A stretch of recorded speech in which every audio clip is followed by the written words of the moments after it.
නමෝ තස්ස භගවතෝ අරහතෝ සම්මා සම්බුද්දස්ස නමෝ තස්ස භගවතෝ අරහතෝ සම්මා සම්බුද්දස්ස නමෝ තස්ස භගවතෝ අරහතෝ සම්මා සම්බුද්දස්ස භවපච්චා ජාති භවනිරෝධෝ නිබ්බානංති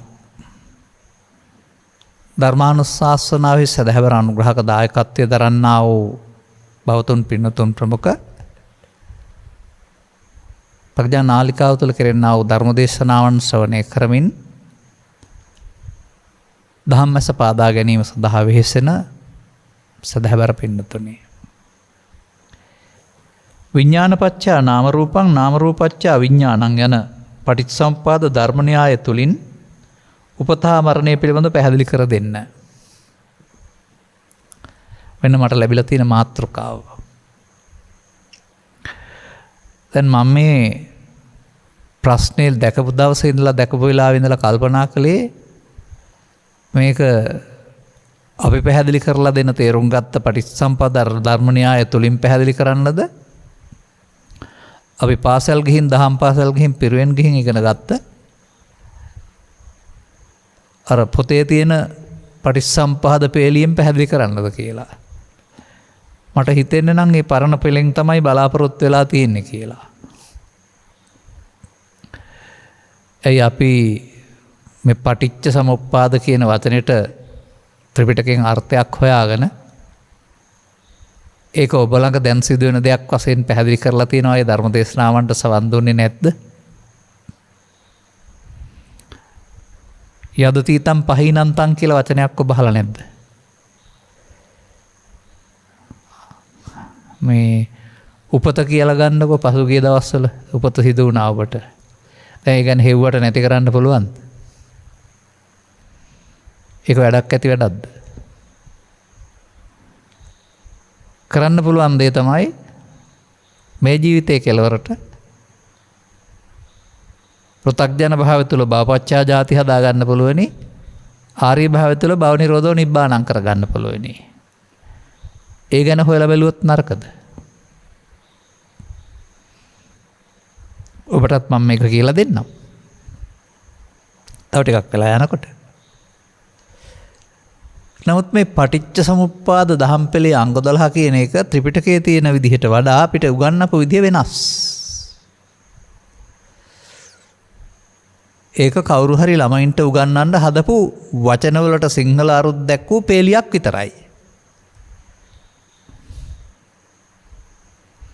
ඒකේ අතීත වර්තමාන අනාගත බෙදලා තියෙන හැටි ජීවිත තුනකට. එතකොට ඒ සඳහා මිනිස්සෙකුට ආත්ම තුනක් තියෙන්න ඕන. ආත්ම තුනක බැඳීමක් තියෙන්න ඕන. අනාත්ම බුදුදහමේ ආත්ම තුනක් එකට සම්බන්ධ කරපු පටිච්චසමුප්පාදයක් අපේ බුද්ධාගම පොතේ තියෙනවා.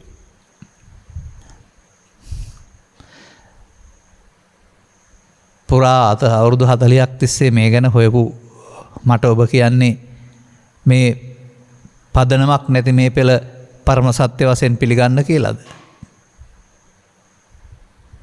කොහොමද තියෙන්නේ?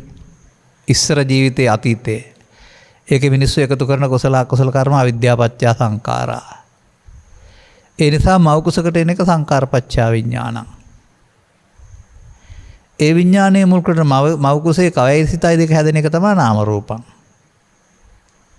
ඒ නාම රූප දෙක තුල ආයතන හයක් නිර්මාණය එක තමයි සලආයතන.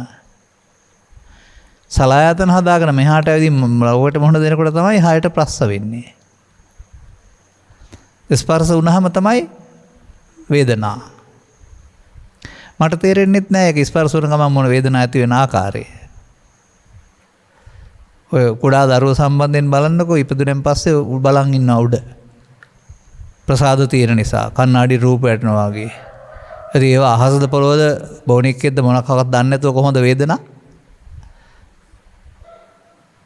මට නම් තේරෙන්නේ නැහැ සැප දුක් උපේක්ෂා ළමින්ද තියෙන බව ඒ ගැටෙද්දී. වේදනා පත්‍ය තණ්හා. පස්සේ කාලයක වෙන්න තියෙනම්. තණ්හා පත්‍ය උපාදාන. තණ්හා වුණොත් උපාදාන වෙනවා. උපාදාන වුණොත් නැවත උපදින්න හේතුවක් චිත්තාභ්‍යන්තරේ සැඟ වෙනවා. එහෙනම් භවපච්චයා ජාති ඊළඟ ජීවිතේට. ඊළඟ ජීවිතේ තමයි ජරා මරණ. මේ ජීවිතේ ජරා මරණ ගැන හැදෙන්නේ නැහැ ඒකේ. මම අහන්නේ මේකට පටිච්ච සමුප්පාදය කියන්නේ මොන මෝඩයද? මම වය නැතුව එහෙම අහනවා. ඇයි? මේ පටිච්ච සමුප්පාද කියන වචනේ පටිච්ච සම්උත්පාද. මා කියන්නේ පටිච්ච සමුප්පාද කියන වචනේ පාලි පාඨයක් වුණාට මේකේ කියවෙන අර්ථ හොයලා බලන්න වෙනවා. ඒක ත්‍රිපිටක ග්‍රන්ථවල සූත්‍රවල මේක තිබෙනවා. පටිච්ච කියන පදේ තියෙනවා. චක්කුංච පටිච්ච සෝතංච පටිච්ච කියලා තියෙනවා. පටිච්ච සමුප්පන්නං කියලාත් ඉන්ද්‍රිය භාවනා සූත්‍රයේ තියෙනවා. ඒ තියෙන්නේ මේ කියන අර්ථයෙන් නෙවෙයිනේ. දැන් මේ කියන පටිච්චසමුප්පාදේ ඉස්සර ජීවිතේ මේ ජීවිතේ අනාගත ජීවිතය දක්වා තුනක් සම්බන්ධ කරලා. එතකොට සතෙක් ඉන්නවනේ. ආත්මිකුත් තියෙනවනේ. එනිසා මේ 12 අංග පදපේලිය සිංහල පරිවර්තනය මම සලකන්නේ නිකන් අරුත් විරහිත සිංහල වචනයට සිලින් අරුත් දීපු එකක් විතරමයි. කවදාවත් ඕක ඔයින් එහාට දකින්න බෑ. එනිසා මේ පදපේලිය විවරණය කරන්න කියලා මට කියන්න එපා. ඔබට මම මේක කියලා දෙන්නම් මේ ඉල්ලපු තැන කොහෙන් හරි. ඇස නැමැති ප්‍රසාදයට ආලෝකයේ උදව්වෙන් ඉස්සරල රූපයක් මොන ගැසෙනවා. මේකට චක්කු සම්පස්සයයි සැප දුක් උපේක්ෂා වේදනයි මානසිකාරයයි මේ ඔක්කොම එකතු වෙනකොට තමයි පටිච්ච කියන්නේ. පටිච්ච තියෙන්නේ ඇහැ තුළනේ, කන තුළනේ, නාසය තුළනේ, දිව තුළනේ, කය තුළනේ. අර එකතු වෙනවට කියන්නේ ඔක්කොම එකතු වෙනවට සං කියලා. උපාද කියන්නේ හට ගන්නවට. ඒකට හේතු එකතු වීමෙන් හට ගැනීම කියන එක පටිච්චසමුප්පාදේ නම් ඒක හටගන්නේ ඇහි කනේ නාසයේ දිවේ කය නෙවෙයිද? ඒ දොරවල් හයෙම පටිච්චසමුප්පාද නැද්ද? එහෙම හිතන්න ඉගෙන ගන්න. ඉන්ද්‍රිය භාවනා සූත්‍රයෙන් ඕනනම් පෙන්නන්නම්. චක්කුංච පටිච්ච රූපේච උප්පජ්ජ චක්කු විඥානං චක්කුංච පටිච්ච රූපේච උප්පජ්ජ සුඛං සෝමනස්සං ඒතං සංකතං ඕලාරිකං පටිච්ච සමුප්පන්නං. එතකොට ඇහැ තුළ සිදුවෙන සිද්ධිය තමයි හේතු ප්‍රත්‍යයන්ගෙන් හටගත් කියලා පටිච්ච සමුප්පන්නං කියලා තියෙන්නේ. සෝතංච පටිච්ච සද්දෝච උප්පජ්ජති සුඛං සෝමනස්සං ඒතං සංකතං ඕලාරිකං පටිච්ච සමුප්පන්නං. දොරවල් 6ටම 6ක් තියෙනවා. ඒක විග්‍රහ කරන්නේ කොහොමද අපි අරක ගත්තාම? අනිත් එක ඒක විග්‍රහ කරන්න මෞකසෙන් බිහි ජීවිතාසන දක්වා ජීවත් වෙන පුද්ගලයෙක් ඉන්නවා ආත්මයක් තියෙනවා කියලා අමු සක්කාය දිට්ඨියක් ඔස්සේ අමු ආත්ම දෘෂ්ටියක් ඔස්සේ විග්‍රහ කරන්න ඕන. නමුත් කන්දේසු ජායමානසු ජීමානේසු කියන කතාවේදී පෙන්වනවා ස්කන්ධ උපදින්ම දිරත්ම මැරෙන්න ශනියක් පාසා ඔබ උපදින්නේ දිරන්නේ මැරෙන්නේ. ඒ අතීතේ මොකුත් ආවෙත් නැත්නම් අනාගතේට යන්නෙත් නැත්නම් කොහොමද මේක තුල උපදිනවා දිරනවා මැරෙනවා නම් ආත්ම තුනක් සම්බන්ධ කරන්නේ?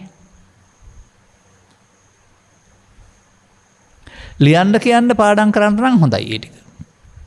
නමුත් භවපච්චයා ජාති සඳහාත් හොඳයි. හැබැයි භව නිරෝධ නිබ්බාණං සඳහා වැදගත් වෙන්නේ නැහැ.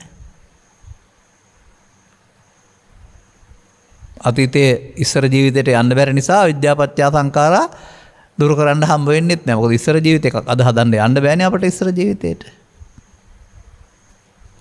ඒ නිසා සද්ධර්මයේ යටවේගයන් පස්සේ ළමයින්ට උගන්වන්න හදාපු මිත්‍යා දහම් පෙළක් විතරයි මේක. මම එහෙම මේ මාධ්‍ය ගණනාවක කියලා තියෙනවා ඒක වැරදි කියලා මට දොස් කියපු කෙනෙක් එහෙම නැහැ. විවේචනය කරපු කෙනෙකුත් නැහැ. යම් සදහම් පෙළක් වැරදි නම් ඒ වැරදි දේ වැරදි කියලා පැහැදිලි කරන්න නිවැරදි පෙළක් අපිට තියෙනවා නම් අපිට අයිතියකුත් තියෙනවා. මොකද බුදුරජාණන් වහන්සේ පටිච්චසමුප්පාදය දැකලා බුදු වුණේ නැහැ. පටිච්චසමුප්පාදේ නිරෝධය දැකලා බුදු වුණේ. එතුමන් පටිච්චසමුප්පාදය දැක්කම ආත්ම තුනක් මුල් කොටගෙනද ඇහැ තුළ රූපය, කන තුළ ශබ්දය, හට ගැනීමේදී එතන සිදුවෙන ක්ෂණික සිද්ධිය තුළ පටිච්චසමුප්පාදය සහ නිරෝධය දැකලාද? එහෙමනම් අතීතයට ගිහින් හොයලා වැඩක් වෙන්නේ නැහැ. නමුත් ඔබට ජීවිතය තුළ තේරුම් ගන්න පුළුවන් නම් ජීවිතෙන් එහා පැත්තට තියෙන්නේ භවපච්චා ජාති හෝ භව නිරෝධෝ නිබ්බානං. ඉස්සෙල්ලා ඔබ තුළ භවපච්චා ජාති ඉගෙන ගන්න. ඒක පමාද විහාරී බව තේරුම් ගත්තාම භව නිරෝධෝ නිබ්බානං. හැබැයි ජීවිතෙන් එහා භව නිරෝධ වෙන්නේ ජීවිතය කියලා එහා පැත්ත නිවන කියලා හිතන්නත් එපා. එහෙම තමයි ඔකෙන් හිතනවා ඇත්තේ. ඒ නිසා මේ කරුණ ටික මම පැහැදිලි කරලා දෙන්නම්. මේකට සූත්‍ර දේශනා ඕන තරම් ගන්න පුළුවන් කමක් තිබුණා මට. නමුත් සූත්‍ර දේශනා පෙළකට වඩා නිදහසේ කතා කරන එක හොඳයි. ඔබ නාම රූපං කියන්නේ මොකේද? අර මම ඉගෙන ගත්ත පෙළේ නම් නාම රූපං. නාම සිත රූපකය. මව කුසේ බිහි වුණාම පළවෙනි පඨවි ආපෝ තේජෝ සකස් වෙන එක රූප වේදනා සංඥා සංකාර නාම රූපං. බාලපණ්ඩිත සූත්‍රයේ තිබෙන්නේ මෙහෙමයි. මේ ඉදිරියේ තිබෙනවා නොඑක් ಜಾති. ඒකට අපි එක එක නම් තියලා තියෙනවා. සතර මහා භූතයන් රාසවිෂ්ඨ මේවට ඇසට පෙනෙන දේවල් වලට ගැහණු පිරිමි මල් පළතුරු සත්තු ගම් කියලා පරණ වචනයක් මතක් වුණේ. ඔය හෝඩි පොතේ ඉගෙන ගන්න කාලේ නම් තියලා තියෙනවා. එතකොට නම් කරපු රූප නාම රූප ඉස්සරහින් තියෙන. අපි නාම තබන ලද රූප. ශබ්දත් එහෙමයි. එක එක අයගේ ශබ්ද. සුභ හෝ අසුභ ආදී වශයෙන්. එතකොට ඒවත් දොරවල් 6ටම එහෙම 6ක් නාම රූප ගැටෙනවායි කියලා තියෙන්නේ. ඒවා ශබ්ද නාම රූප. අරක රූප නාම රූප මේක ශබ්ද නාම රූප. ගන්ධයටත් විවිධ ගන්ධයන් තියෙනවා අපට දැනෙනවා. ඒව සමග ඇලීම පිළිකුල කියන කාරණාත් ගඳයි කියලා ප්‍රතික්ෂේප කිරීම සහ සෝදයි කියේ. ඒත් නාම රූප. රසයටත් එහෙමයි. තිත්ත පැන රස මුල් කොටගත් ඇඹුල් රස මුල් කරත් විවිධ රස.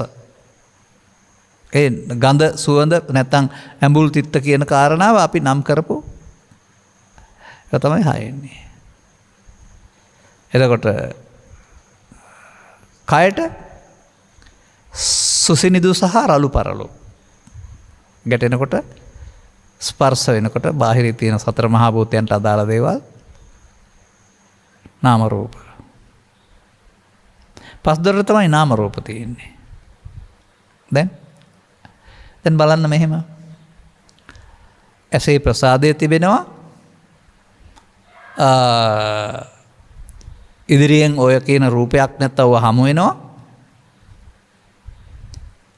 හමුවම අපට ඒක ප්‍රත්‍යවීමෙන් ඒක හඳුනා ගන්නට අදාළ ඇසේ චක්කු විඥානය පහළ වෙනවා. නාම රූප පත්‍යා විඥානං. චක්කු විඥාන, සෝත විඥාන, ගාන විඥාන, જીවහා විඥාන, කාය විඥාන, මනෝ විඥාන. මනෝ විඥානෙට බාහිර නාම රූපත්‍ය වෙන්නේ නැහැ. අන්න එහෙම දරුවෙකුට තිබුණේ නැහැ. අර මේ සලආයතන පත්‍යා පස්ස පත්‍යා වේදනා තිබුණේ නැහැ. ඔබ හිතනවාද කුඩා දරුවෝ විඳිනවා කියලා මොනවා හරි? මට තේරෙන්නේ නැහැ. විඳින්න නම් හඳුනා ගන්න වෙනවා. විඳින්නේ අනිවාර්යෙන් පුරාණ වේදනාවක්. ඒ කියන්නේ තමන් සැප දුක් උපේක වශයෙන් බෙදාගත්තන් පස්සේ තමයි විඳින්න වෙන්නේ. මෙන්න මේවා පිළිබඳව ගිරෙවෙක්කගේ පාඩම් කර ඉන්නේ නැතුව හොයලා බලන එකට කියනවා අනුවිතර්කණේ අනුවිචාරණේ මනසානුපෙක්කණේ කියලා. දැන් එතකොට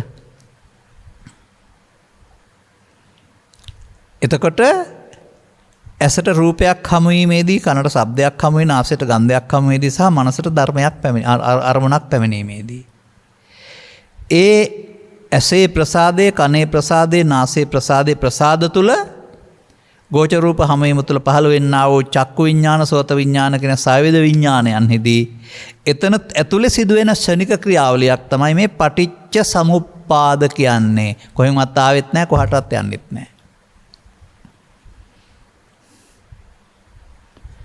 සංඋත්පාද එක්වර හට ගැනීම. එක්ව හට ගැනීම පටිච්ච ගැටීමෙන්. එහෙම ඉගෙන ගත්තේ නෑ නේද? දැන් ඉතින් අපි හදා ගන්නවා කොස් ගෙඩිය දෙල් ගෙඩිය කාර් එක කියලා නම් තියෙනවා. දැන් ගැටෙනකොට ඔය හතරහකාරයෙක් ඔය කොස් ගෙඩියක් ඔය දෙල් ගෙඩියක් කියලා නාම රූප පත්‍යා විඥානං. හදාගත්ත නාම රූපය චක්කසෝත ගාන විඤ්ඤාණ හඳුනා ගන්න පහළ වෙනවා. ඇහෙත් ඕක තියෙනවා, කනෙත් ඕක තියෙනවා, නාසෙත් ඕක තියෙනවා, දිවෙත් ඕක තියෙනවා. මම නම් දකින්නේ එහෙමයි. නාම රූප පත්‍යා විඥානං විඥාන පත්‍යා නාම රූපං. මේ උපත මරණයක් ගැන අහලා තියෙනවා.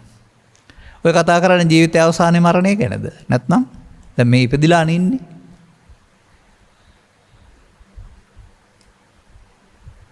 බුදුදහමේ උගන්වන්නේ මේ මරණය ගැනද? නෑ. මරණ සති බික්කවේ භාවේත අමතෝගද අමත පරියෝසානා. මහණෙනි මරණ සතිය වඩන්න නිවනට බැසගත්තේ වෙයි, නිවන් කෙලවරකට ඇත්තේ වෙයි. බුදුදහම ධර්මදේශනා කරනු ලබන්නේ ජීවිතයේ මව් කුසෙන් උපත සහ ජීවිතයේ මරණය කෙලවර කොටගත්ත මේ උපත මරණය ගැන නෙවෙයි. ස්කන්ධ පංචකයක උපත සහ මරණය. ස්කන්ධ පංචකය උපදීම මැරීම. උදය වැය අපස්සං උදයව්‍යයන් පස්සතෝ උදයව්‍යයන්. ස්කන්ධ පංචකයේ ඉපදීම මැරීම.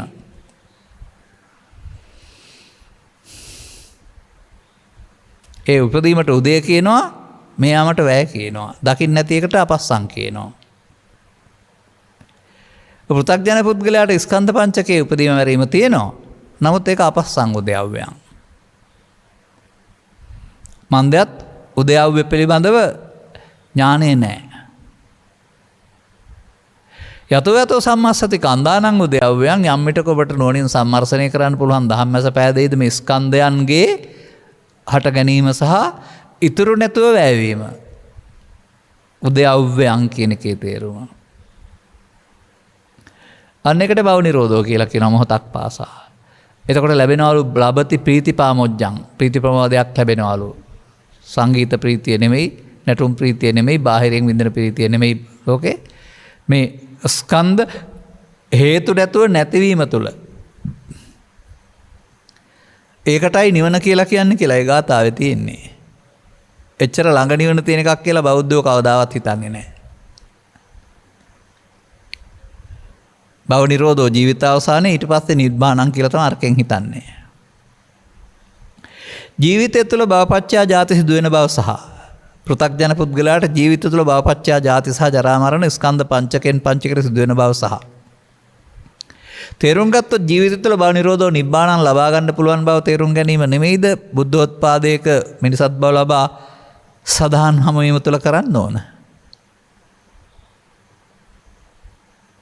මරණය ජීවිතාවසානයේ මරණය දෝන.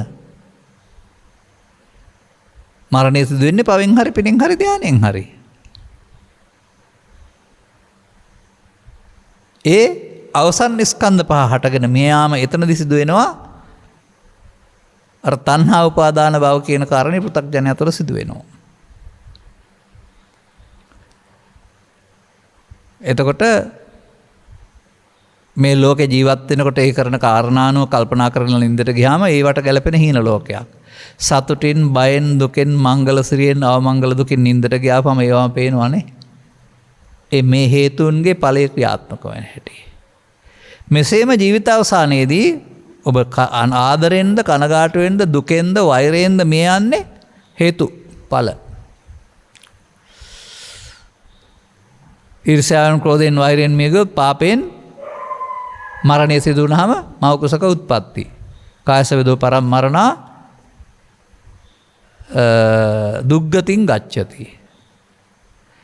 පිනෙන් මරණය සිදු වුණොත් කායස වේදෝ පරම්මරණා සුග්ගතින් ගච්ඡති.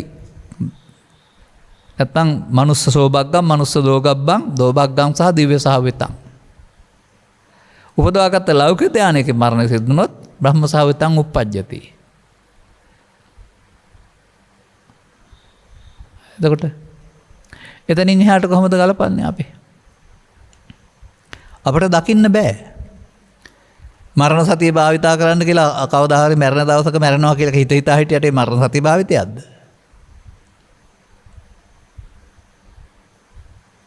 ඔබ ဒုတိ ය මරණ සතියේ මරණ සතිය සඳහන් කරලා තියෙන හැටි දැකලා තියෙනවද? අහලා තියෙනවද? දවල් රැ දෙකේ බඩගින්නෙන් පිපාසයෙන් ආහාර විසවීමෙන් සර්පෙක් දෂ්ට කිරීමෙන් ඇද වැටීමෙන් මිය යන්න පුළුවනි. මේ මිය යනකොට අකුසලයක් හිතට આવොත් හිත කර වෙන්නේ නැහැ. අකුසලයෙන් මරණයටපත් වෙන්න සිද්ධ වෙනවා. ඒ නිසා අකුසල් දුරු කිරීම සඳහා මරණ සති වඩන්න කියලා නේ තියෙන්නේ. ඒක මරණය ගැන හිටියට අකුසල් දුරු වෙනවද? එහෙනම් මේ හිතේ උපදින අකුසලය ලෝභය දේශය මොහය මේ මොහොතේ මැරෙන්න මරණයටපත් වෙන්න සිහිය පාවිච්චි කරන්න ඕන.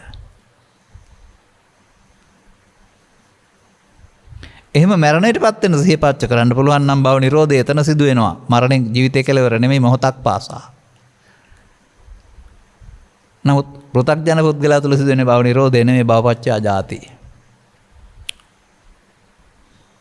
ඒ භව කියන පදේ භවය කියලා තුන් භවය පාවිච්චි කරන කාර්යයක් නැහැ. නව එහාට ගන්නකොට අරමුණක් තුල අනාගත ඵලයක් උපදින්න හේතු ඉතුරු වී අවසන් වීමට තමයි භව කියන්නේ.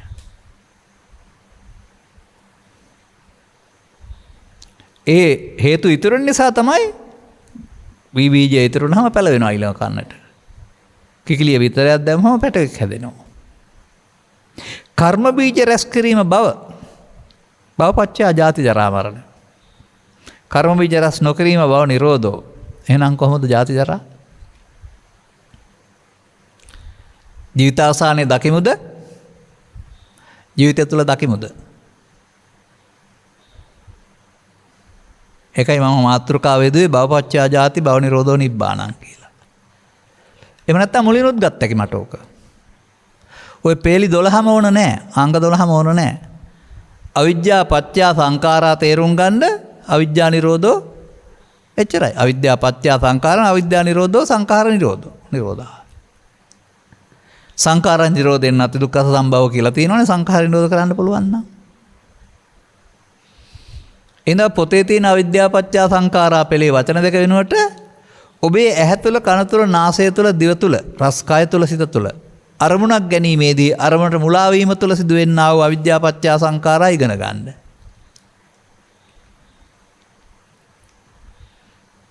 අන්න එතකොට ඔබට තේරෙවි සතරට බැඳෙන හැටි දුක හදා ගන්න හැටි. දැන් ඊට පස්සේ තේරුම් ගැනීම තුළ අනුසෝතගාමී වෙනකොට පටිසෝතගාමී තුළ ඔබට අවිද්‍යා නිරෝධයෙන් සංඛාර නිරෝධය ආරම්භ කරන්න පුළුවන් මොහොතක් පාසා. එබඳු අනුගමනීය ප්‍රතිපදාවක් නැති කටපාඩම් කරගත් දහම් පෙළක් දරුවන්ට දීලා අධ්‍යාපනය තුළ බුද්ධ ආගම වශයෙන් අනාථ වෙලා තියෙන්නේ. ඒක අනාගත බුදුහාමුදුරුවවත් ලෙහන්න බෑ. ඔය ආත්ම තුනේ පටිච්චසමුප්පාදේ. නමුත් බුදුන් වහන්සේ වදාරන ඔය පටිච්චසමුප්පාදං පස්සති සෝමං පස්සති. යෝ ධම්මං පස්සති පටිච්චසමුප්පාදං පස්සති. පටිච්චසමුප්පාදේ දකීද? ධර්මයේ දකී. ඒ වගේම පටිච්චසමුප්පාදක බුදුන් දකී. දැන් මොකද කරන්නේ? එනිසා මේ හෝඩියෙන් පටන් අරගෙන ආචාර්ය උපාධිය දක්වා උගන්වන පටිච්චසමුප්පාද දහම් පෙළෙන් ලියන්න කියන්න පාඩම් කරන්න යනවම අනුගමනය කරන්න නම් බෑ. මොකද මේකේ අතීත හේතු ඉස්සර ජීවිතේ වර්තමාන ඵල මේ ජීවිතේ අනාගත වර්තමාන හේතු තියලා අනාගත ඵල තමයි ඊළඟ ජීවිතේ.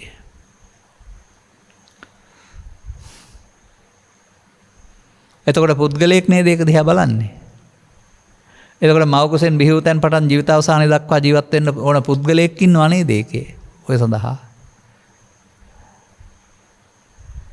නමුත් මේ පස්සපච්චා වේදනා වේදනාපච්චා තණ්හා තණ්හාපච්චා උපාදාන උපාදානපච්චා භව කොහොමද පැහැදිලි කරලා තියෙන්නේ සංයුත්ත නිකායේ සලආයතන වග්ගය තුල?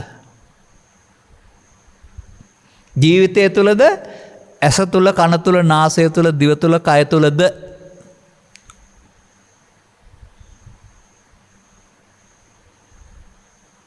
එතකොට සක්කායංච දේසිස්සාමි සක්කාය සමුදයංච සක්කාය නිරෝධගාමිනී පටිපදන්ති.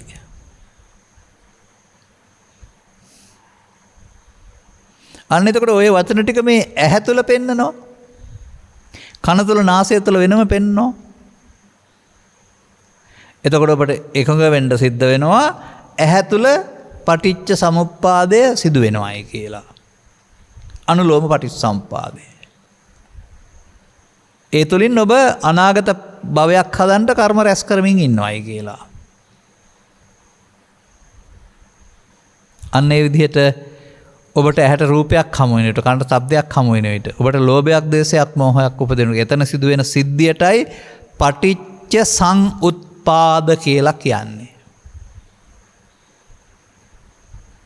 ඒ සිද්ධිය තුළ ඔබට අර ආත්ම තුනට බෙදපු එක අතීත හේතු වර්තමාන ඵල සහ වර්තමාන හේතු වශයෙන් බෙදන්න පුළුවන්. අනාගත ඵල ගන්න බෑ ඒක. පස්සේනේ සිද්ධ වෙන්නේ. මෙතන අතීත හේතු වර්තමාන ඵල වර්තමාන හේතු.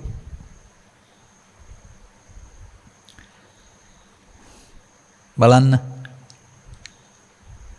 ධර්මයේ අර්ථ නොගැඹුරු කිරීම තුළින් අපට අනුගමනය කරන්න බැරි ප්‍රතිපදාවක ලියන කියන වචන ටිකක් වෙලා බවට පත් වෙලා තිබෙනවා.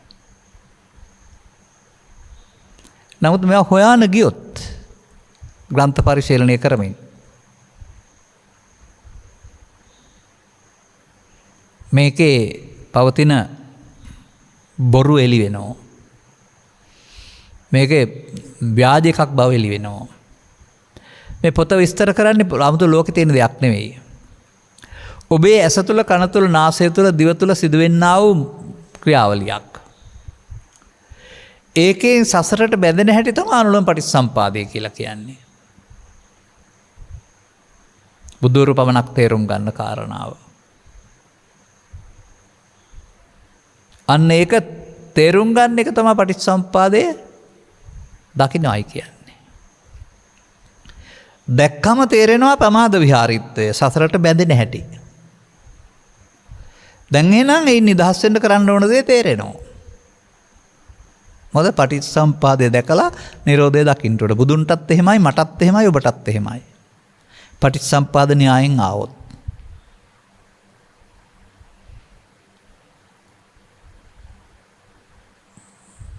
මේ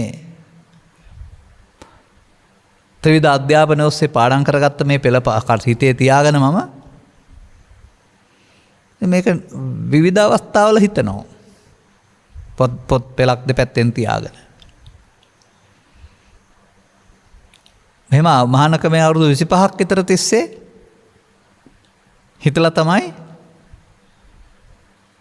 ඔය සමහරු ප්‍රතික්ෂේප කරන ධර්මයේ විකෘති කරයි කියලා කතා කරන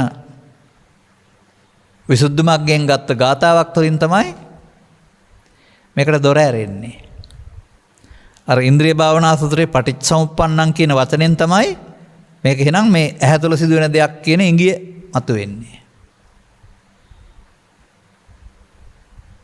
අර ගාතාවේ තියෙනවා අතීත හේතු පහක් නිසා වර්තමාන ඵල පහකුත් වර්තමාන හේතු පහ ලැබුවොත් අනාගත ඵල පහකුත් ඇති වෙන බව. ඒ අතීත ඉස්සර ජීවිතයට ගත්තොත් ඒ ස්කන්ධ පංචකය තුල නෙවෙයි විග්‍රහ වෙන්නේ. නමුත් මතක තියාගන්න බුදු සමය ත්‍රිලක්ෂණේ හරි චතුස්සත්‍ය හරි පටිච්චසම්පාදේ හරි සතිපට්ඨානේ හරි තව ඕන දෙයක්. ස්කන්ධ පහ තුල විග්‍රහ කරන්න ඕනේ. ඊට එහාට යන්න බෑ යන දෙයක් නැහැනේ.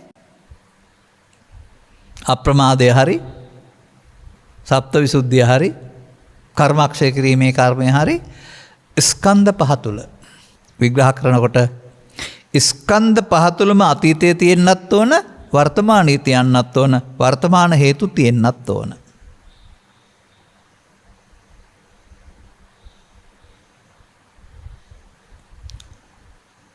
ඒකට කියන්නේ හරියටම වසර 40කට පෙර පාඩම් වුණේ. අහම්බෙන් පාඩම් වුණේ. අතීත හේතෝ පංච ඉදානි ඵල පංචකං ඉදානි හේතෝ පංච ආයතින් ඵල පංචකං. මේ ජීවිත තුනක නෙවෙයි අරමුණ තුල. එසා ඔබ මේ අරමුණ තුල විග්‍රහ කරන්නා වූ බුදුන් වහන්සේගේ ධර්මයේ තේරුම් ගන්න.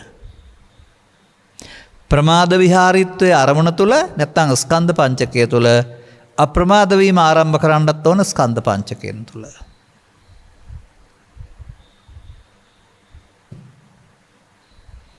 එහෙම නැත්නම් නිකන් ලියන කියන පාඩම් කරන දැනුවට එකතු වෙන ප්‍රායෝගික නැති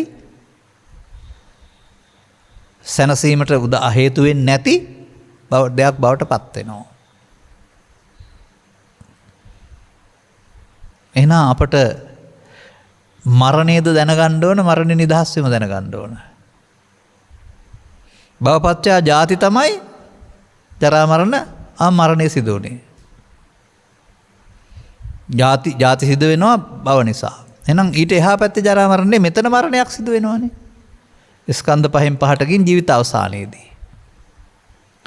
මරණය සිද්ධ වුණොත් මැරෙන්නේ පවෙන් හරි පිනෙන් හරි ධානයෙන් හරි. එහෙනම් ඊට අදාළ උප්පත්තිය ලබන්න සිද්ධ වෙනවා.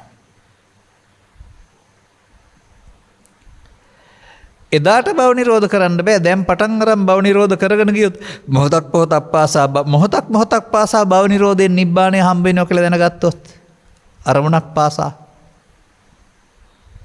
නෑ. ඔබ හිතන නිවන කියලා වෙනව තැනක් තියෙනවා භව නිරෝධ වුණාම ලබන ආත්මයට හම්බ වෙනවායි කියලා.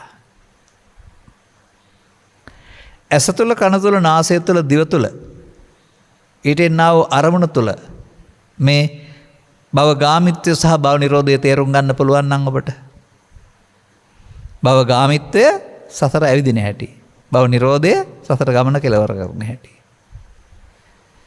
අන්න එහෙම සියුම් දහමක් තේරුම් ගන්න ඔබ කල්පනා කරන්නේ නැද්ද? මේවා කියවහම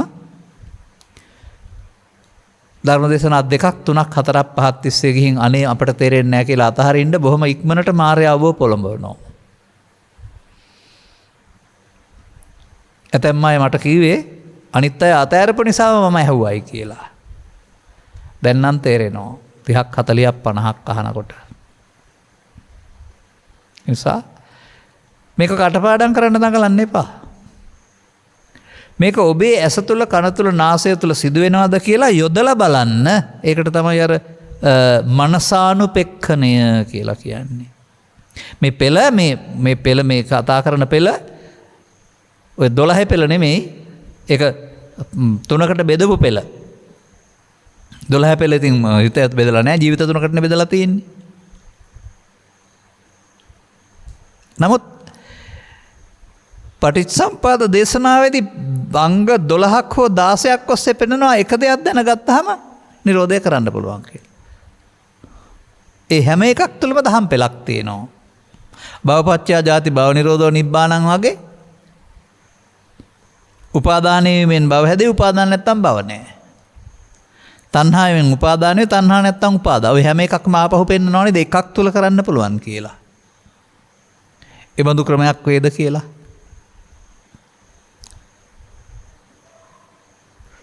දැන් මම ඔබට පෙන්වන්නද ඔය කියන සලආයතන පස්ස වේදනා කියන කාරණා ඔබේ ඇස තුලයි වෙන්නේ කියලා. ජීවිතය තුල නෙවෙයි කියලා.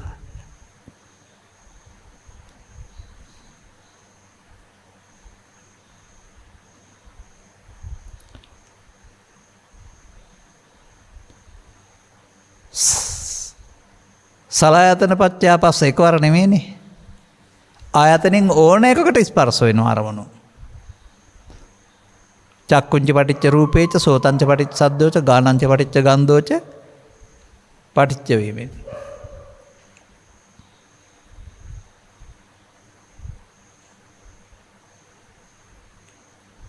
තින්නම් සංගති පස්සෝ. දැන් වේදනා කොහෙද තියෙන්නේ? පස්සපච්චා වේදනා. ඇහි කනේ නාසයේ දිවේ කය දොරවල් හයේම වේදනා හයක් නැද්ද?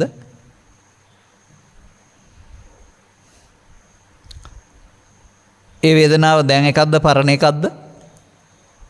කැමැත්ත හරි අකමැත්ත හරි තරහව හරි දැන් එකක්ද මිට ඉස්සර පරණ එකක්ද? ඒ වේදනාව කැමති නම් ඇලෙන එක හා ගැටීම සිදු වෙනකොට වේදනා පච්චා තණ්හා ඇහි කනේ නාසයේ නෙවෙයිද? අමර අංග 12 පටිච්චසම්පාදේ එහෙමද පෙන්වන්නේ? පොදුවේ වේදනා පච්චා තණ්හා කියලා වචන පාඩම් කිරීමක් කරුණාම තණ්හා වුණා නම් උපාදාන වෙන්නේ ඇහැ තුල, කන තුල, නාසය තුල කියලා නෙවෙයිද පෙන්වන්නේ? තණ්හා පච්චා උපාදාන. උපාදාන වුණා නම් සිත තුළ සැඟවෙනවට නෙමෙයිද භව කියලා කියන්නේ? කර්ම භව. මෞකසින් එහා පැත්තට නෙමෙයි අද තරහ වුණේ කෙහෙට නැවත උපදිනකොටත් භව පච්චයා ජාති. ජාති කියන්නේ හට ගන්නවටනේ. මෞකසින් බෙහෙමත් ජාති නැත්නම් කන්දානම් පාතු භව ආයතනම් පටිලාභෝ. ස්කන්ධයන්ගේ පහළවීම ආයතනයන්ගේ ලැබීමක් වේද ඒකටත් ජාති කියලා කියනවනේ. ස්කන්ධයන්ගේ පහළ වෙන්නේ මෞකස තුළ විතර දැනුත් පහළ වෙනවනේ. රූප වේදනා සංඥා සංකාර විඥාන හැක තනේ නාසය තුළ. ඇතම් ගුරුවරු ගුරු උපදේශකවරු අවුරුදු 25 30ක් විතර බුද්ධ ආගම උගන්ලා අපි මොකටද බණ අහන්නේ? මේ උපදේශක වෙලා හිටපු හින්දා. අර කටපාඩම් කරගත්ත බණ ටික උගන්ලා ළමයින්ට ඒ අරන් දීලා විතරයි අර. මතක තියාගන්න. එහෙම එකක් නෙමෙයි මේ. ඒක ලියන්න කියන්න පාඩම් කරලා ළමයින්ට ඒ අරන් දෙන්න පුළුවන්. නමුත් මේක අපි තුල දකින්න ඕන, ඇහැ තුල දකින්න ඕන දෙයක්. ඇහැ තුල, කන තුල, නාසය තුල. එතකොට දකින්න නැති තාක් කල් ඔබ ඇහැ තුල, කන තුල, නාසය තුල, පව තුල, පින තුල, ධානය තුල පමාද විහාරී. ඒ කියන්නේ අනුලෝම පටිච්චසම්පාදේ හිරගෙදර ඉන්නේ. ඔබට නිරෝධේ පාර හම්බ වෙන්නේ නැහැ.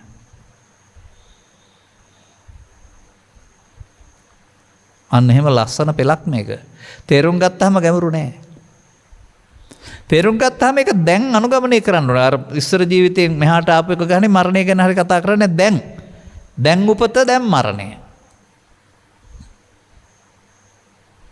පංචස්කන්ධය හට ගැනීම උපතයි. උපාදාන සිදුවේ අවසන් වීම මරණයයි.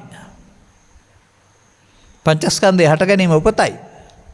උදේ උපාදාන නොවසන් වීම භව නිරෝධෝ නිබ්බානං. එතනම ඒක මරණය නෙමෙයි. අර භවපච්චයා ජාති උපාදානිය අවසන් වෙන එක එතනම උපාදාන වෙන්නේ නැත්නම් උපාදාන නිරෝධා භව නිරෝධෝ නිබ්බානං.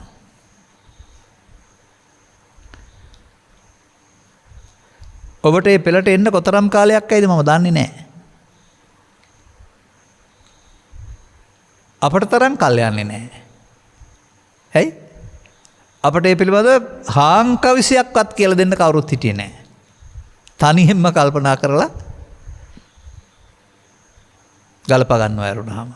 ඒ තථාගත බුදු පියාණන් වහන්සේ කෙරෙහි පවතින අප්‍රමාණ ගෞරවය සහ අපට වැරදුනාට බුදුන් වහන්සේට වරදින්න බෑ කියන විශ්වාසය. මොනවද බුදුරජාණන් වහන්සේ අපට ජීවිතේ කරන්න කියලා වදාළේ කියන මේක හොයනවා. හොයනකොට ත්‍රිලක්ෂණය තුලත් නිවන් මඟ හමු වෙනවා. පටිච්චසම්පාදේ නිරෝධය තුලත් නිවන් මඟ හමු වෙනවා. චතුස්සත්ත්‍යේ නිරෝධ මාර්ග තුලත් නිවන් මඟ හමු වෙනවා. සතර සතිපට්ඨානෙත් නිවන් මඟ හමු වෙනවා. කර්මක්ෂය කිරීමේ කර්මෙත් නිවන් මඟ හමු වෙනවා. විසුද්ධි හත තුලත් නිවන් මඟ හමු වෙනවා.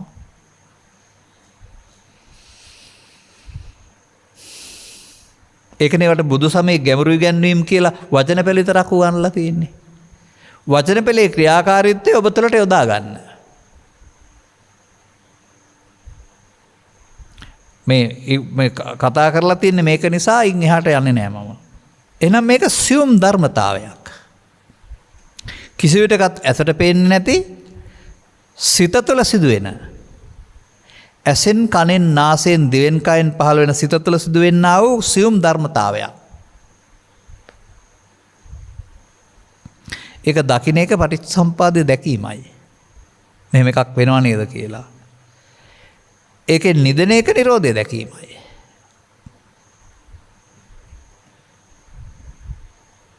ඒ නිසා තමයි බුදුරජාණන් වහන්සේගේ බුද්ධත්වයේ කතා කිරීමේදී පටිච්චසමුපාදය දැකලා නිරෝධය දැකලා බුදු වුණයි කියලා කියන්නේ. ඔය නිරෝධ කියන පදේ ජීවිතාවසානයට ගන්න නැතුව අරමුණක් පාසාම රැවටි අවසන් වීම නොරැවටි අවසන් වීම කියන වචන සිංහලෙන් ගන්න. රැවටි අවසන් වීම අවශේෂ නිරෝධයයි. එතකොට රැවටි අවසන් වුණා කියන්නේ අවසන් නම් වුණා නමුත් හේතු ඉතුරු වුණා. නොරැවටි අවසන් වුණොත් නිර්වශේෂ නිරෝධය. අන්නේ නිර්වශේෂ නිරෝධය තමයි මොහොතක් පාසා භව නිරෝධෝ නිබ්බානං කියලා කියන්නේ. ඔබේ දැනීම ඒ දක්වා ගෙනත් ඒක අනුගමනීය ප්‍රතිපදාවක් බවට පත් කරන්න ඕන.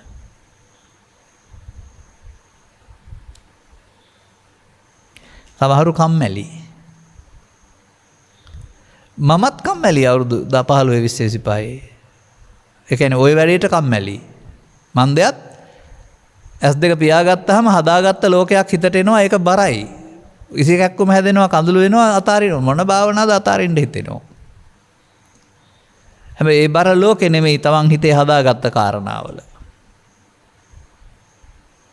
ඔය සමහර දවස්වලට ළමා කාලේ කරපු මෝඩකම් කියලා hina වෙන්නේ ධර්ම දේශනාවලට. ඒවා අද මතකයේ තිබුණට බර නැති නිසා.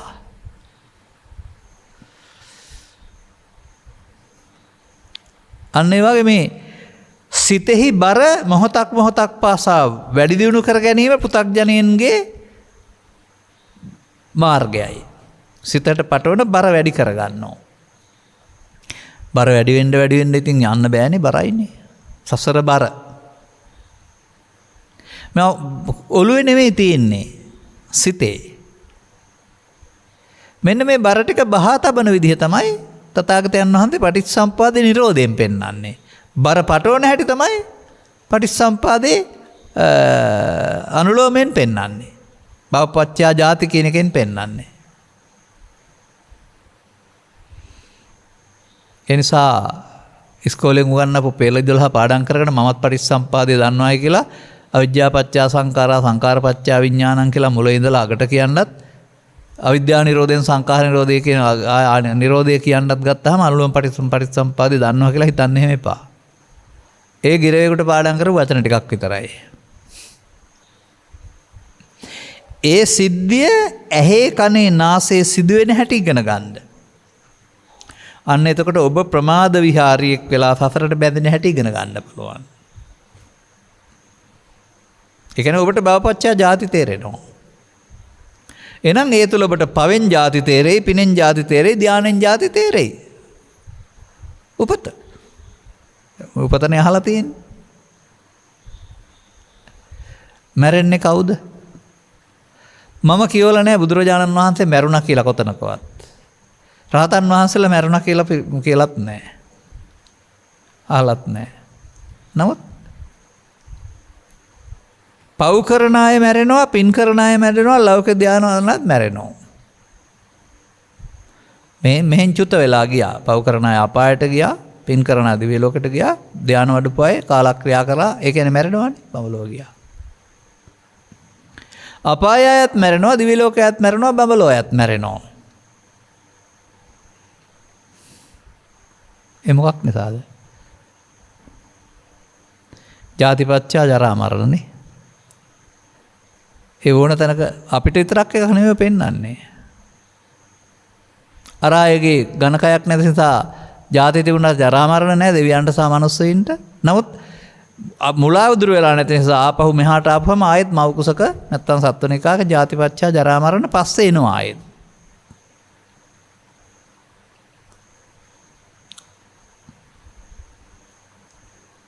ඔබට හිතෙනවද මේ ඇසකරනාසේ දිවකයට හම්බෙන ප්‍රසාද ගෝචර රූප මූලකට ගත්තා වූ අරමුණු දර්ශනාවක් කරන්න පුළුවන් ලෝකයක් තියෙනවා කියලා දිව්‍ය ලෝකේ හරි බ්‍රහ්ම ලෝකේ හරි?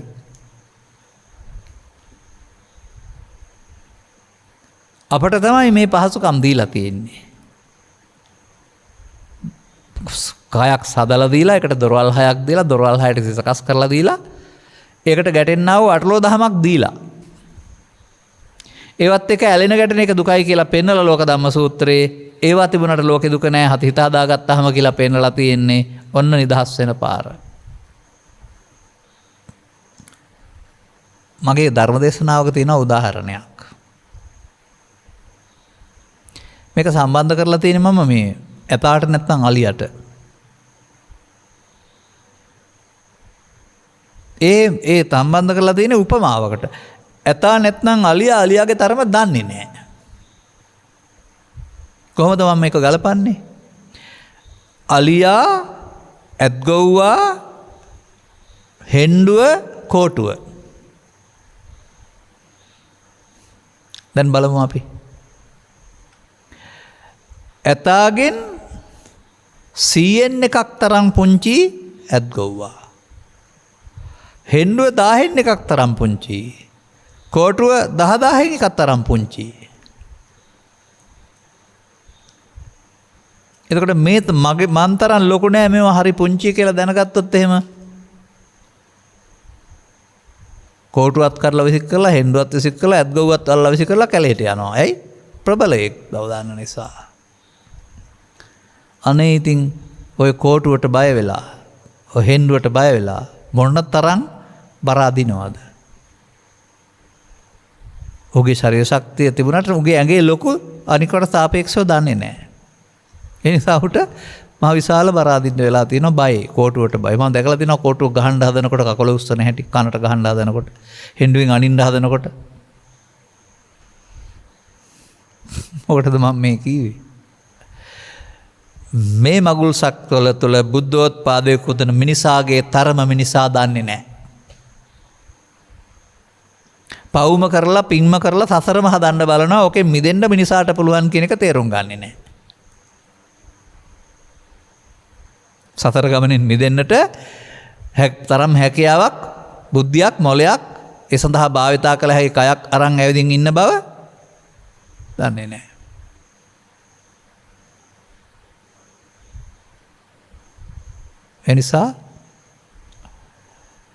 එනිසා ලබාගත් ජීවිතේ ලෞකික අභිවෘද්ධිය පමණක් සපුරාගෙන සමාජගත දුක නම් වූ 16න් එකක් තමනක් පන දුක සංසිඳවා ගත්තාම ලෝකෙ සපයි කියලා හිතනට හිර වෙලා ඉන්නවා.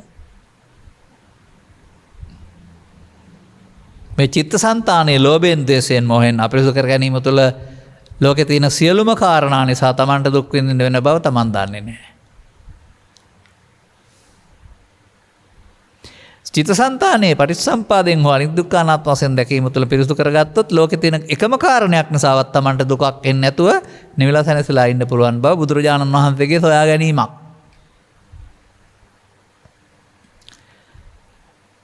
එනම් පෘථග්ජනයාට භවපච්චා ජාති සෝවාන් පුද්ගලයාට සෝවාන් සැනසෙට රහත් දක්වාම භව නිරෝධෝ නිබ්බාණං ටික ටික වැඩි දියුණු වෙනවා. ඒ මොහොතක් පාසා සිදුවෙන දෙයක් ඒක වෙන්නේ.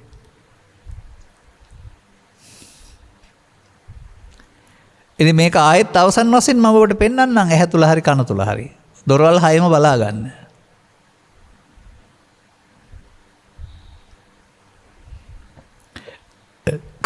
කාරණා තුනක එකතු වීමෙන් ඕන දොරවල් හයම ස්පර්ශ හය වෙනවා. හය ස්පර්ශ ආයතන. හැබැයි ඒ ස්පර්ශයට වේදනාව එන්නේ ඉස්සරහකේ තිබිලා නෙමෙයි, දැන් හම්බ වෙලා නෙමෙයි, අතීතයේ තිබිලා. පරණ එකක්මයි ඔය වේදනාව කියන්නේ රිදෙනවා නෙමෙයි, සැප දුක් උපේක්ෂා වශයෙන් වේදනාව තමමින් පෙර හදාගත් එකක්. ඔබ තණ්හා කරන්නේ රූප ඉස්සරහ තියෙන එකට නෙමෙයි, අර වේදනාවට. ඒක මල එකක්. ඒ තණ්හාව මල එකක් වශයෙන් දැකලා වේදනාවට තණ්හා කරන්නේ නැත්නම් ඒක එතන අතහැරෙනව නේද? අලුත් අරමුණක ඉන්නේ.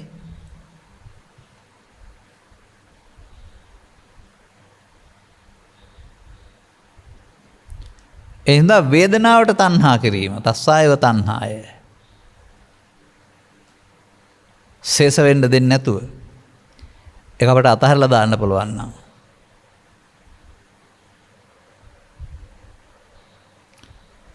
අරමුණ තුල තණ්හා නිරෝධයෙන් උපාදාන නිරෝධය අතන අතහැරෙනකොට ඊළඟ එක ඔක සිද්ධ වෙන්නේ නැහැ. දැන් වේදනා සංඥා සංකාර ස්කන්ධයක් විතරයි පහළ වෙන්නේ. තණ්හා නැත්නම් උපාදාන නැහැ, උපාදාන නැත්නම් චිත්තාභ්‍යන්තරයට සැඟවෙන්නේ නැහැ. චිත්තාභ්‍යන්තරයට සැඟවීමට කියනවා භව, තණ්හා උපාදාන භව, වරහන් ඇතුලේ අවිද්‍යා සංඛාරා. දැන් ඉස්සර ජීවිතේ නෙමෙයි, ඇහැ තුල, කන තුල, නාසය තුල, දිව තුල, කය තුල, සිත තුල මොහතකින් අරමුණේ මුලා වීම අවිද්‍යා සංකාරයයි. ඔන්න අවිද්‍යා පත්‍ය සංකාරයයි දැන් මෙතන තියෙන්නේ. මෙතන තියෙන නිසා මේක නිරෝධ කරන්නත් පුළුවන්. හරි ඉස්සර එක බැරි වුණාට.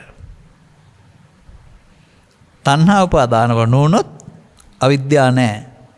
එහෙනම් භව නැත්නම් භව නිරෝධෝ නිබ්බාණං කියන්නේ විද්‍යාව විමුක්තිය නෙමෙයිද? විමුක්තිය කියන්නේ මෙදීම. මොහොතක් පාසාම අවිද්‍යා සංඛාරා, මොහොතක් පාසා විද්‍යා විමුක්ති. ඒ මොනවත් තුළද? ජීවිතය තුළද, ස්කන්ධ පහ තුළද?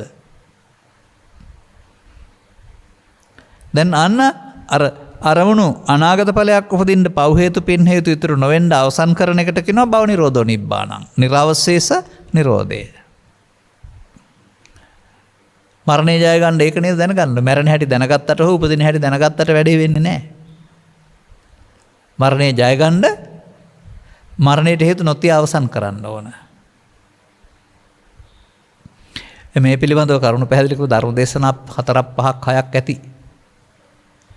එක දිගට කරපු දේශනා 6ක් 7කුත් තියෙනවා. මේ මාතෘකාව මට ඉදිරිපත් කරන්න ඇත්තේ මේ පිළිබඳව සවන් දුන් නොදුන් පිරිසක් කියලා මම හිතන්නේ. නැත්තම් මේ වචනේ මට දෙන්නේ නැහැ. මේ මැදින් වචන දෙකක් පැහැදිලි කරන්නයි කියලා. මොකද අපට අවශ්‍යකම තියෙන්නේ උපතහ මරණය පැහැදිලි කරන්න නෙමෙයි. මරණය ජය ගන්න. පුනර්භවය ලබන හැටි ඉගෙන ගන්න නෙමෙයි. පුනර්භවය නැති කරන්න. පුනර්භවය කියන්නේ නැවත ඉපදීමනේ. නැවත ඉපදින්නේ තිබ්බොත්. ඒ නැවත ඉපදින්න තියනවට තමයි තණ්හා උපාදාන විද්‍යා සංඛාරා කියන්නේ. තිබ්බේ නැත්නම් තණ්හා නැහැ, උපාදාන නැහැ, භව නැහැ. එතකොට නැවත උපද නැති. නැත්නම් උපදින්නේ නැහැ නැවත. අලුතෙන් උපදිනවා. ඔය ඊයේ තරහ වුණාම තරහව අද මතක් වෙනකොට උපදින්නේ නැවතනේ. ඊර වෛර කරොත් අද දකින්නකොට නැවතනේ. ඒ තියපු දේවල් නැවත ඉපදීමේ දුක ඔබට තේරෙනවා නම් අන්න දැන් තියන්න නැතුව ඉන්න කල්පනා කරනවා. පස්සේ ගන්න. අන්නේ පස්සේ ගන්න තියන්න නැතුව අවසන් කරන එකට කියනවා භව නිරෝධෝ නිබ්බාණං නැත්තම් නිරවශේෂ නිරෝධය කියලා. ඉතින් මේ සඳහා ඔබට මොහොතක් පාසාම ඇසෙන් කනෙන් නාසයෙන් දිවෙන් කයෙන් මේ සුන්දර අවස්ථාව උදා වෙනවනේ. ඔබ ඒ ගැන කිසිම සැලකිල්ලක් නැතුව මොකද ඔය කරන්නේ? ඒකට කියනවා පඨවියම වඩනවා කියලා වචනයක් තියෙනවා. නැත්තම් ස්කන්ධ පංචකේ උපාදානයම වඩලා භව ගමනම සපවත් කරගන්න කල්පනා කරනවා.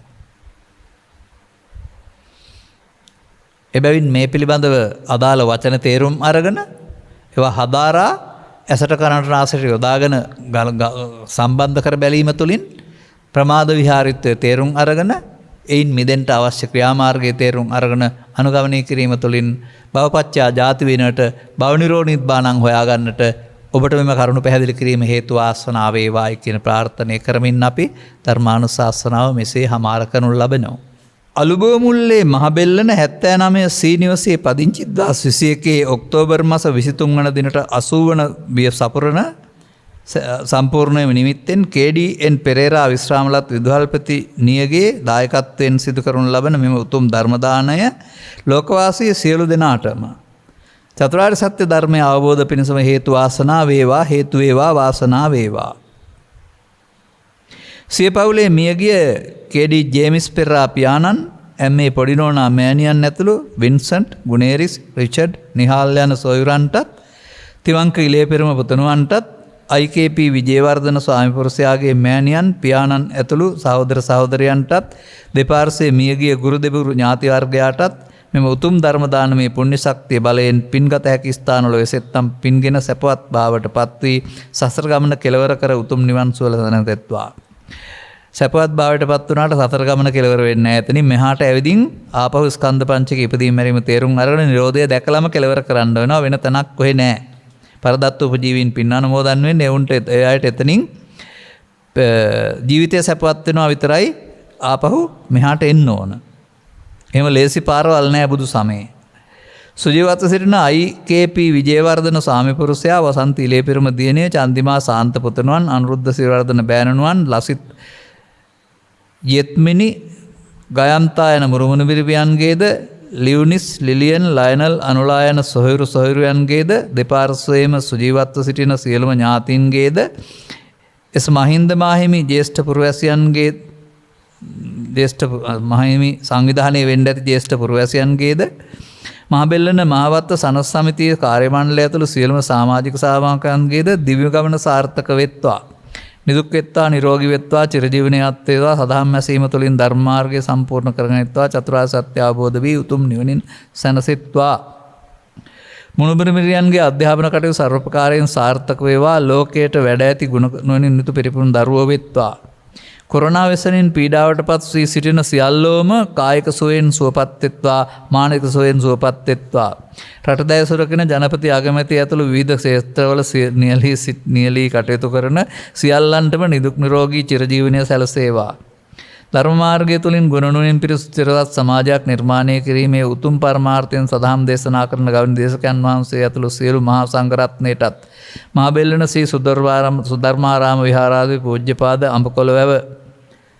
අඹකොළ වැව හෝ අබකොළ වැව වෙන්න පුළුවන් මම දන්න තරමින් ධම්මදස්සී ස්වාමින් වහන්සේටත් අලුබමුල්ලේ ශාන්තිමාවතේ පිහිටි ධම්සෙවන සහ සම්මා සමාධි සම්බෝධි භාවනා වාරයේ ප්‍රධාන සිල්මාතා පූජ්‍ය වැලිවේරියේ ගෝතමී මෑණියන් වහන්සේටත් මෙම ධර්ම දානමය පුණ්‍ය ශක්තිය බලයෙන් මෙම භවය තුලදීම සුඛ ප්‍රීති ප්‍රතිපදාවෙන් චතුස්සත්‍ය අවබෝධ වේවා උතුම් නිර්වාණ සාන්තියම වේවා.